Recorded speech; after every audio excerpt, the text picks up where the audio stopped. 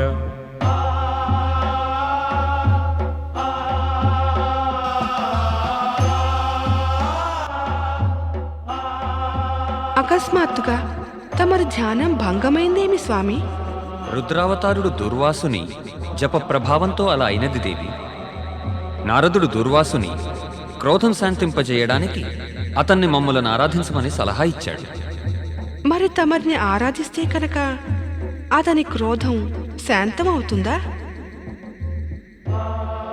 తమరు చిరునవ్వుతో మౌనంగా ఉన్నారే స్వామి? మాకు నీ అమాయకత్వానికి విచారంగా ఉంది. ఈ విషయం నీకు కూడా తెలుసు.